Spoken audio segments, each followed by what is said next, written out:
mid ka mid ah khaladaadka ugu waaweyn ee dadku sameeyaan waxaa ka mid ah inuu qofku u haysto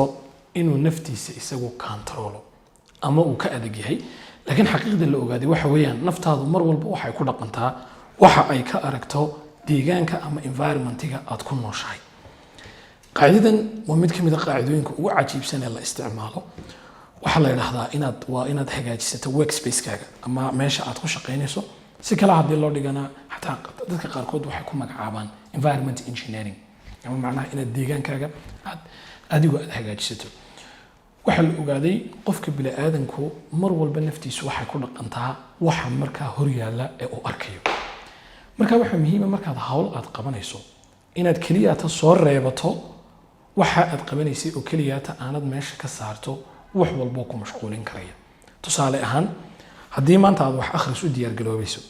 ayna ku wada hor yaallaan buuggii akhriska iyo taleefankaaga ay isgarab yaallaan si walbood naftaada ugu khasabta inaad wax akhrido waxaa tahay qof bini aadana waad bilaabi sax wax akhriskii laakiin goormaad joojin doontaa fariinta ugu horeysa mobilkaagu markay soo dhacdo qof walba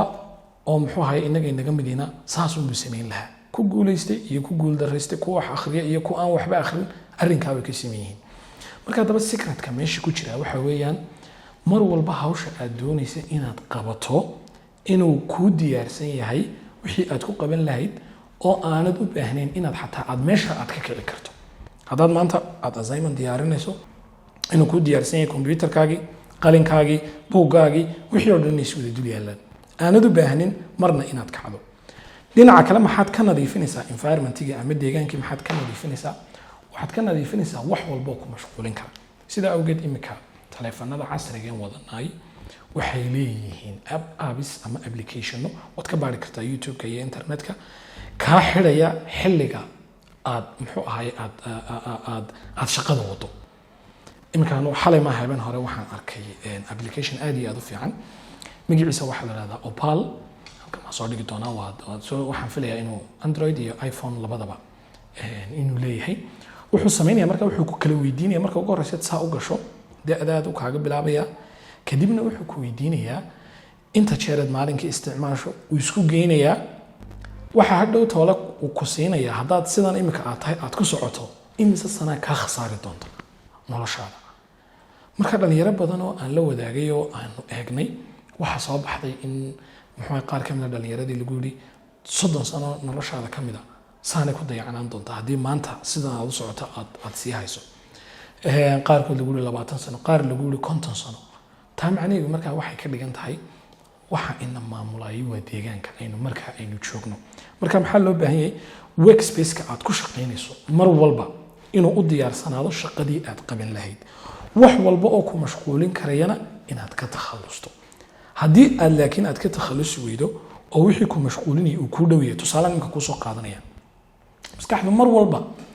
waxa hor yaalunba iyada ku fikirtaa haddii aad tahay tusaale ahaan dadka ku fiican ciyaarista gameta oo kale ee gameska ciyaara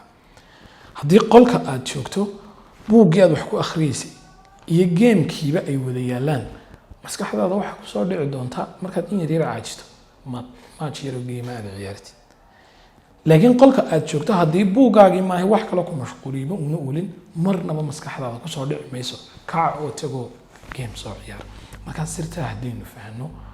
wax badan oo nolosheenna ka mid a ayaa isbedeli doona markaa qof walba ku dadaal deegaanka aad shaqada ku qabanayso waxay doontaa ha ahaatee